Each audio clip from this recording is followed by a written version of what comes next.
Week 2 of the 2024 NFL season was a wild one. We saw so many upsets like the Saints leveling the Cowboys, the Buccaneers besting the Lions, Las Vegas beating Baltimore, and even the Falcons somehow coming back to beat the Eagles. So I'm going to break down all that and more as I dive into all 16 games from Week 2 right after.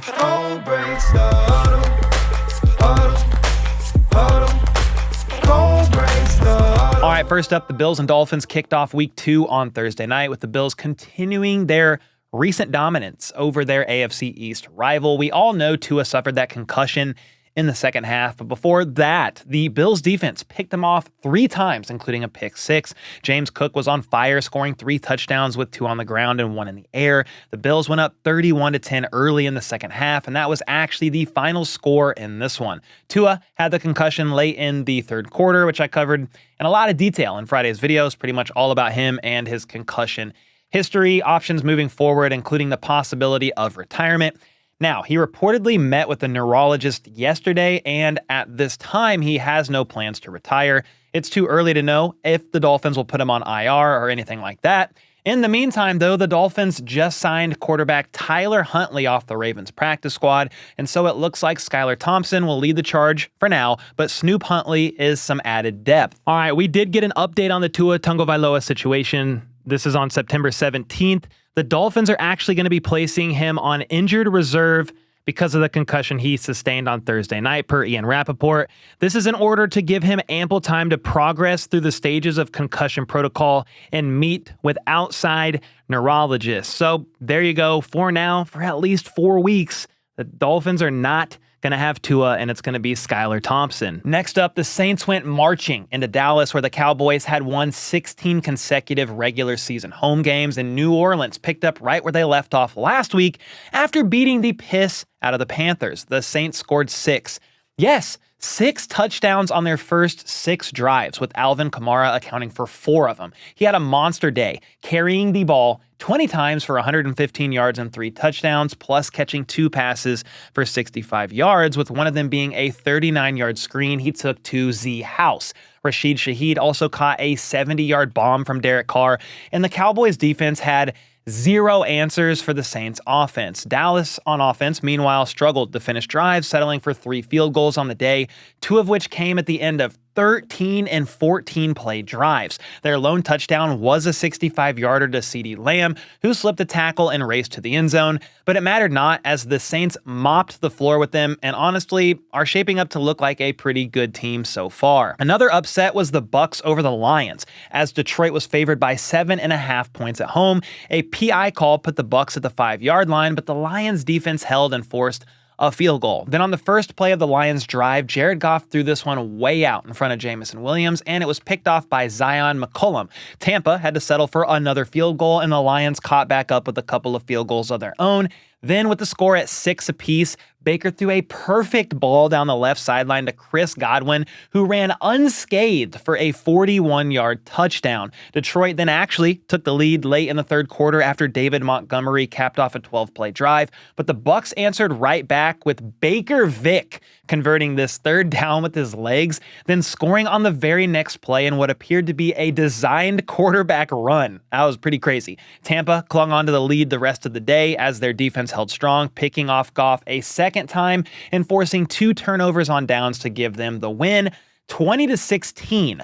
The Lions actually won the time of possession and had about 250 more yards than the Bucs, and Jared Goff threw the ball 55 times, which is a lot. It's a lot. But the 2 picks and the inability to finish drives cost them big time. Then Aiden Hutchinson had 4.5 sacks as he continues his ascension to one of the best edge rushers in the entire league. However, the Bucs stole this one and got the dub, moving to 2-0 on the year. Something to note is that Amon-Ra St. Brown left the game with a lower body injury, but it was reported today that he was diagnosed with a contusion and cramping. So thankfully, it's not expected to be serious. Meanwhile, Bucs D tackle Vita Vea sprained his MCL in the win, but the hope is that it's not an extended absence for him either.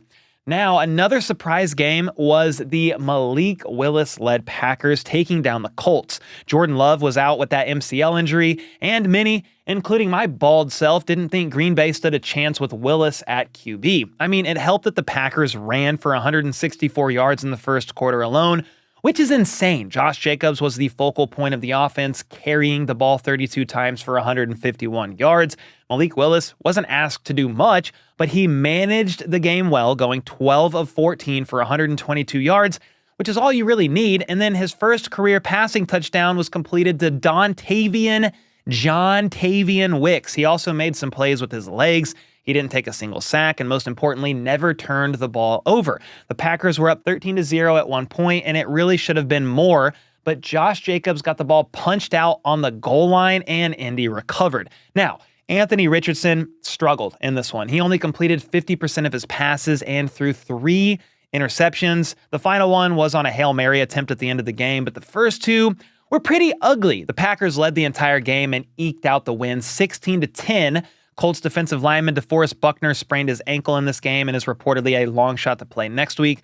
But x-rays from today did come back negative, so that's a good sign. For the Packers, there's been reports that Jordan Love could be back week 4, and if the Packers are able to run the ball like they did on Sunday and force turnovers, I think they should be fine next week against Tennessee. Speaking of Tennessee, they played the Jets on Sunday, and Asterisk Mahomes was at it again. He wasn't content with his boneheaded pick 6 last week, so after the Titans got out to a great start, taking a lead with this Calvin Ridley end around, he is a fast man, and then they drove down the field to score again, he remembered that he is Will Levis and decided to underhand it backwards to Tyjae Spears, and the pass was low, since it was then also behind the line of scrimmage. It was a fumble, and the Jets recovered. You could even read his coach's lips saying, "What the F are you doing?" A fantastic question, honestly, and I'm not sure Will even knows at this point. The Jets didn't do anything with it, though, going 3 and out and punting it back to the Mayo-loving man himself. Don't worry, though. Surely he's learned from his mistake and will be more careful with the football, right? Well, not so fast, because on the first play of the drive, he dropped back and launched this ball into double coverage, and it was picked off. You can't even make this stuff up. Scriptwriters are going crazy. The Jets then got things going with Aaron Rodgers shoveling the screen pass to Braylon Allen, who got in for the touchdown. The Titans kicked a field goal before half, and Rodgers uncorked a beauty to Bryce Hall down the right sideline to put New York on top. A blocked punt turned into a field goal for the Jets, but the Titans scored thanks to Calvin Ridley making this nasty catch and rolling into the end zone for the score. Big Braylon Allen ran right through the defense to give the Jets a 24-17 lead, which gave the Jets the W after Tennessee turned the ball over on downs. So Aaron Rodgers gets his first win as a Jet, and Will Levis needs to hop on a jet and leave the country. Something to note from this game, and it is unfortunate, is that Jets pass rusher Jermaine Johnson tore his Achilles, which is terrible news for him and a tough blow for New York, who is already pretty thin at edge, especially with Hassan Reddick still holding out. I think he's accrued like $8 million in fines at this point. It's unreal, but he is still holding out, and who knows when that nightmare is going to end. On top of that, linebacker CJ Mosley was carted off with a foot injury, and we're still waiting to find out the severity of that. Next up, the Vikings took on the 49ers as underdogs. I did not have them winning this game, even though they were at home. They got off to a good start, though, as fullback C.J. Ham blocked this punt, and the Vikes turned that into a field goal to draw first blood. The Niners put together a 15-play drive, but were stopped on 4th and goal with Andrew Van Ginkel getting a piece of Purdy's pass here. So, with the ball on their own 3-yard line, Sam Darnold dropped back and threw a bomb, a beautiful pass to Justin Jefferson, who caught it in stride and zigzagged his way to the end zone for a 97-yard touchdown that put the Vikings up 10-0.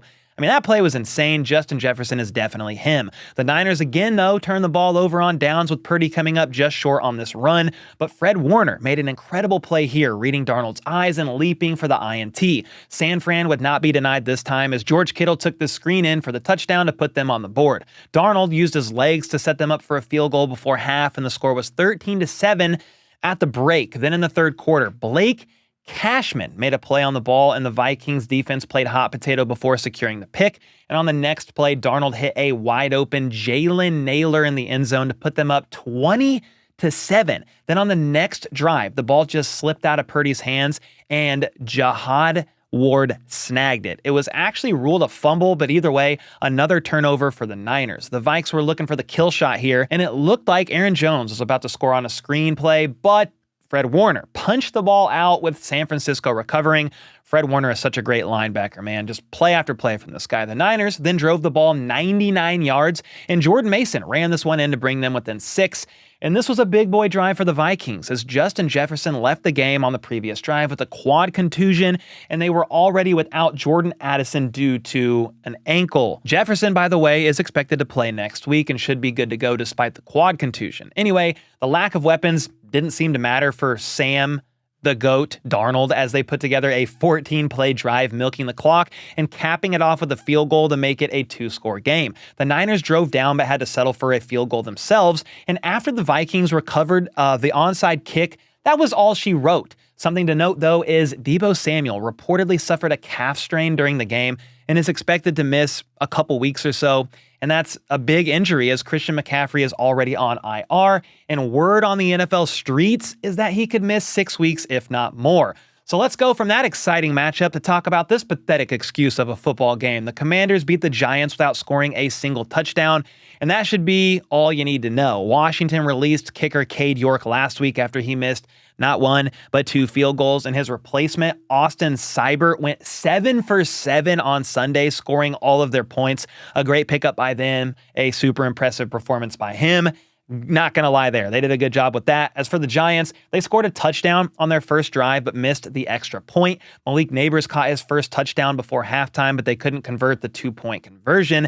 Then in the fourth quarter, Wan'Dale Robinson caught this touchdown, but again, they couldn't get the extra 2. So basically, the missed extra point early in the game killed them and forced them to play catch-up going for 2. Meanwhile, the Commanders' kicker was lights out. Jaden Daniels was efficient, going 23 of 29 for 226 yards as well as 44 yards rushing. Brian Robinson ran for 133 yards, and at the end of the day, they moved the ball enough to score field goals and get the win, but I still have my worries there with the Commanders. Next up, Bryce Young's bust will soon be in the Hall of Fame. Wait, no, I mean Bryce Young is a bust and should be filled with shame. All right, it's probably a bit harsh, but it was announced today that the Panthers are benching him going into week 3 and starting the Red Rifle, Andy Dalton. I mean, benching a former first-round pick just 2 games into a season with a new coach is pretty brutal, but I can't blame him. He threw for 84 yards and 1 INT against the Chargers on Sunday. Even I could do that. But man, his best pass, gotta highlight it, was this ball he threw over the middle to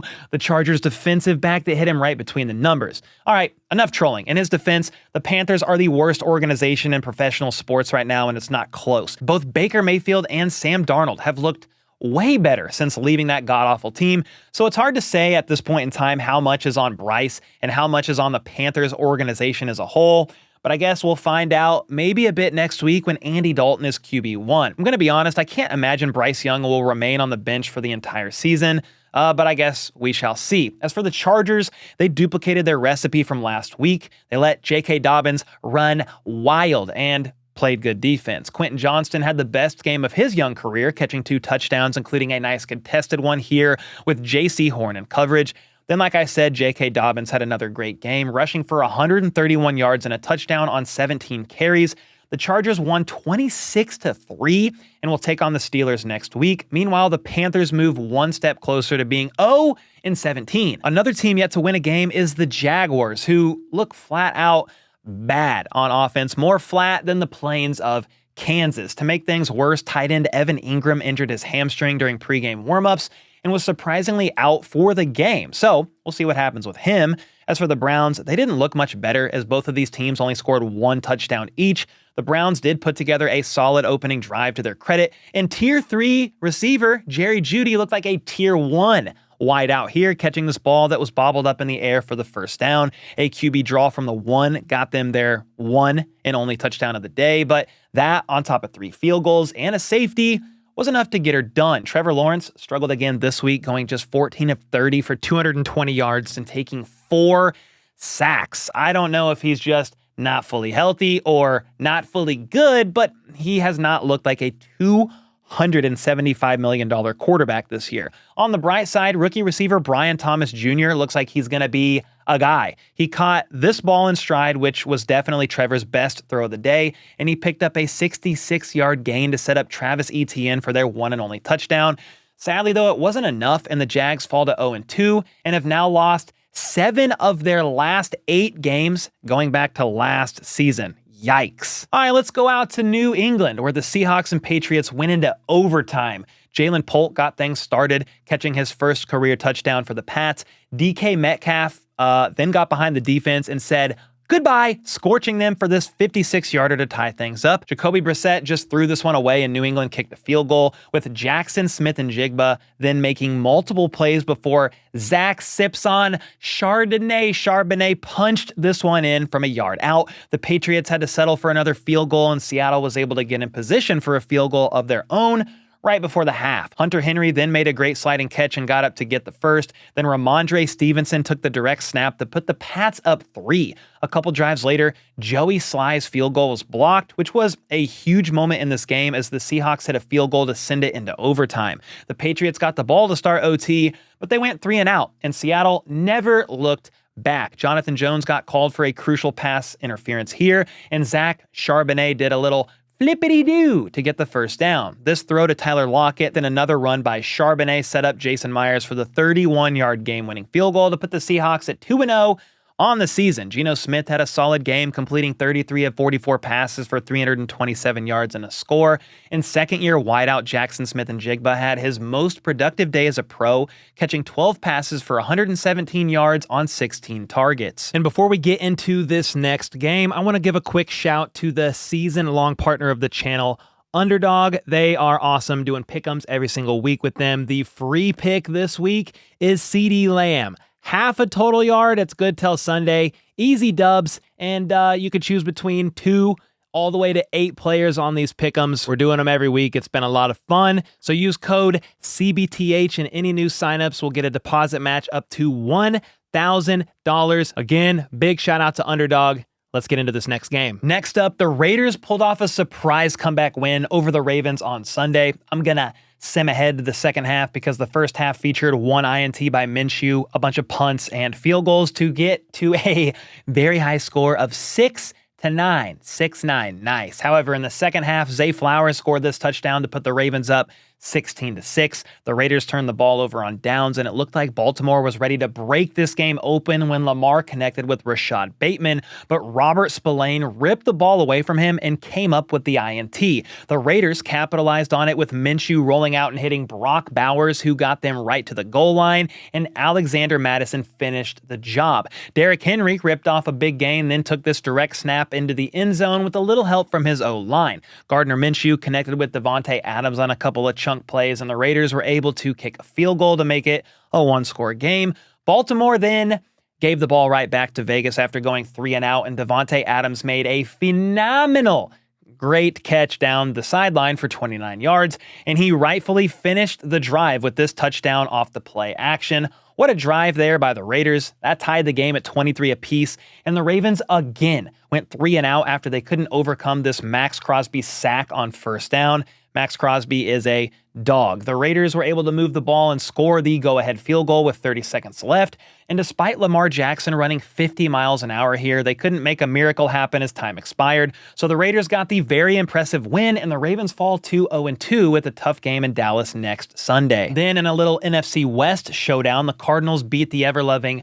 piss out of the Rams, who have been decimated by injuries. So many injuries, especially on offense. Their O-line was super banged up coming into week 2. Puka Nacua was just placed on IR last week. Cooper Kupp's fantasy stock was on the rise because of that, but I'm sad to say he suffered an ankle injury and was seen in a walking boot after the game. Sean McVay said he's expected to miss an extended period of time and is a candidate for injured reserve. To make matters worse, Rams safety John Johnson reportedly suffered a hairline fracture and is expected to miss 4 to 6 weeks because of it. Tough blows for the Rams all around, and to add insult to injury, the Cardinals dominated this one from the jump. After only catching 1 pass last week, Marvin Harrison Jr. lived up to his top 5 pick status, catching not 1, but 2 touchdowns on their first 2 drives of the game, including the 60-yarder on the first play of their second drive. This was probably Kyler Murray's best game, if not one of his best games of his career. He went 17 of 21 for 266 yards and 3 touchdowns, finishing the day with a perfect passer rating. He was making plays all afternoon, running for 59 yards on 5 carries as well. The Rams couldn't stop James Conner either, as he toted the rock 21 times for 122 yards and a tutty. Kyren Williams scored the Rams' only touchdown late in the third, but this game was already over, and the Cards went on to win 41-10 and move to 1-1. Meanwhile, the Rams fall to 0-2, with their future looking pretty grim at the moment with all those injuries. Another team whose future is still looking pretty grim is the Denver Broncos, because Bo Nix does not look great. I know it's only been 2 weeks, but not good yet. Denver's offense was held to just 2 field goals against the Steelers' very stout defense. Bo Nix threw 2 picks in the game, though one came on a poor excuse of a Hail Mary on the last play. But nevertheless, he now has 4 INTs and 0 touchdowns through his first 2 games. Nix was asked about an INT after the game, and he gave quite a detailed response here that's worth sharing with you all. Bo, can you take us through the interception in the end zone? Drop back, threw it to the other team. Nice answer, man. And so Sean Payton's wet dream at quarterback is turning into a dry nightmare right about now. Meanwhile, the Steelers keep leaning on their philosophy of playing great defense and turnover-free football. Their offense didn't do a whole lot, with Justin Fields throwing just 20 times for 117 yards and a touchdown. But hey, when you have one of the best defenses in the NFL, that's really all it takes sometimes. They're now 2-0 and sitting atop the AFC North. Meanwhile, the Broncos dropped to 0-2 with a very high draft pick in their foreseeable future. So I guess that's something to look forward to. Some more rough news for the Broncos, though. Offensive lineman Mike McGlinchey reportedly sprained his MCL and is expected to be out for around a month. Now, before we get to the Sunday night game, the Chiefs and Bengals squared off in a midday 3:30 game and what has become one of the most entertaining matchups in football when Joe Burrow is healthy and out there. Both teams put together long drives to start but couldn't finish them, each coming away with a field goal. Mahomes then threw a rough INT on the first play of the Chiefs' next drive, and Andre Yosivas made the sideline catch in the end zone to put the Bengals ahead. Rashee Rice then torched his child, his son, Cam Taylor-Britt, down the sideline, and Mahomes floated a perfect ball to him to tie up the game. The Bengals then drove down the field, but Burrow was sacked on 3rd down and they had to settle for 3. Then the undrafted free agent, the rookie, Carson Steele fumbled with Cincy recovering, but they were again stopped short on 3rd and kicked another field goal. KC was able to finally string some big gains together, and then offensive tackle Wanya Morris checked in as an eligible receiver and slipped open out of the play action to catch this big boy touchdown and put the Chiefs up 17-16. Burrow hit rookie Jermaine Burton on a deep ball for a nice gain, and on 4th and goal, Andre Yosivas got open again and caught his second touchdown of the day. Mahomes tried to hit a deep ball to Xavier Worthy, but appeared to underthrow him, and Cam Taylor-Britt also made a crazy one-handed interception on him, which was pretty nasty, I'm not going to lie. Then facing 3rd down, Joe Burrow stepped up in the pocket and fumbled as he was tackled by Mike Dana, with safety Chamari Connor scooping it up and taking it to the crib to put KC up 23-22 after their 2-point conversion failed. Evan McPherson drilled a 53-yarder to put the Bengals back in front, and the Chiefs went 3-and-out on their next drive. Then, with 3.5 minutes left in the game, the Bengals were looking for a big first down to try and run out the clock, but Chamari Connor once again made a big play, coming in on the blitz, Burrow's right side. He was looking left, never saw it, sacking him and forcing Cincinnati to punt. Now, fast forward to 50 seconds left in this game. The Chiefs were facing 4th and 6 when Mahomes found Rashee Rice in a soft spot of the zone, but a hands to the face call on Wanya Morris. It was on Trey Hendrickson, who was wrecking things all game long. That negated the first down throw and made it 4th and 16. Well, the Bengals then only rushed 3, and with no pressure, Mahomes rolled out of the pocket and threw one up for Rice again, and Dejon Anthony clearly crashed into him before the ball got there, resulting in a massive PI call for a first down. Chiefs ran a couple of times to move him a couple yards up and set up a Harrison Butker game-winning 51 yarder, which is a chip shot for the man who has ice in his veins. Chiefs win, Bengals cry. What else is new? So a big win for the Chiefs, but a big loss came in that Isaiah Pacheco fractured his fibula on the final drive of that game and is expected to miss around 6 to 8 weeks. So we will see if KC brings somebody else in to add to their running back room. Kareem Hunt is currently visiting with them today, so we'll see what happens there. And we actually do have an update to the Kareem Hunt situation. Per Ian Rappaport, the Chiefs are signing Kareem Hunt to the practice squad. So for now, the Chiefs have a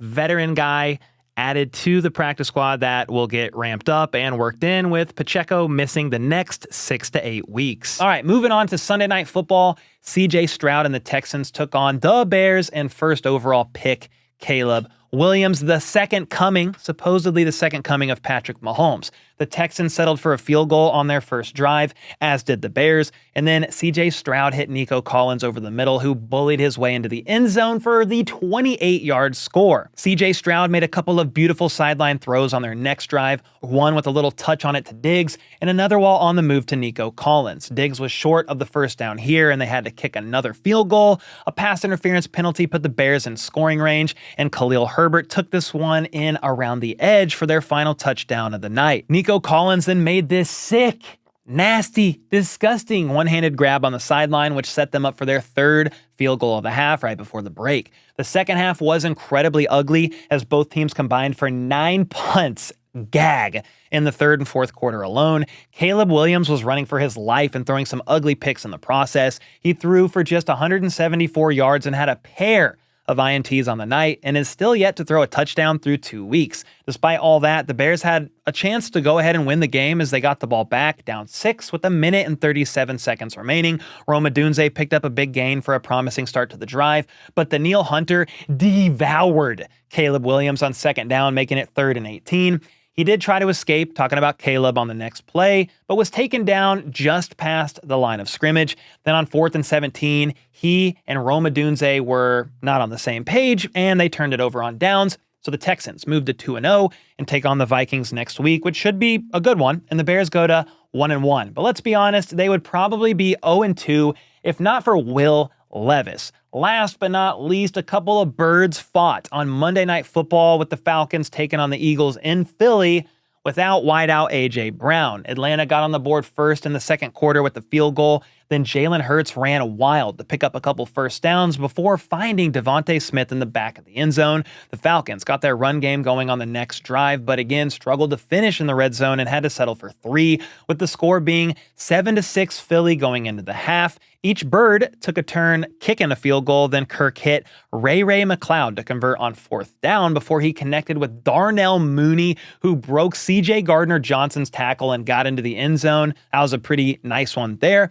They couldn't get the 2-point conversion though, but that touchdown put them up 15-10. The Eagles pushed their way to a first down on 4th and 1 and then finished their 17-play drive with another ass shove. C.J. Gardner-Johnson stopped Bijan short on 4th and 1, and Philly had a chance to put the game away with great starting field position. They were able to move the ball into the red zone, and honestly, it looked like it was all she wrote. They had like a 97% chance of winning this game. The odds were definitely ever in their favor, but this play is one that's going to haunt Saquon and the Eagles fans for quite some time. With under 2 minutes to go, the Falcons had no timeouts and Philly was facing 3rd and 3. So if they get the first down, it means the game was over. Jalen Hurts rolled out to his right and fired a pass to Saquon, who had a for sure first down, but he couldn't haul it in. So that stopped the clock, and Philly opted to kick a field goal to make it 21-15, a 6-point game. Well, Kirk then activated Kirko Chains mode and carved them up like Michael Myers carving a Thanksgiving turkey. He hit Kyle Pitts over the middle to move the chains, then found Darnell Mooney for a 21-yard gain. He went back to Mooney on the next play, and he evaded a tackle and got all the way up to the Eagles' 12. Then on 3rd and 5, Drake London cooked little play slay on this out route and caught the go-ahead touchdown. However, he got flagged for unsportsmanlike conduct. He was literally like pretending to shoot guns in the air. Wow, so cool, man, on his celebration, which made the extra point attempt 48 yards. Well, Younghoe Koo is cold-blooded and drilled it, saving them from potential disaster. This put them up 1 and gave the Eagles 34 seconds to go and kick a field goal. Well, they started out great with Hurts delivering a strike to Dallas Goedert to get them to the 43-yard line, but on the next play, Hurts was facing pressure and threw a very unnecessary deep ball near Devontae Smith, with Jesse Bates coming up with the INT and getting Atlanta their first win of the year. A crazy ending to a game that felt like the Falcons had no business of winning. But you know how the old saying goes, if you give Kirk O'Chains an inch, he's gonna make you flinch. I don't know about that one. Anyway, week 2 is officially in the books, with week 3 kicking off Thursday night in a little AFC East showdown between the Patriots and the Jets. But with all that being said, let me know your thoughts on week 2, some of the most surprising matchups, and with that, I'll see y'all next time.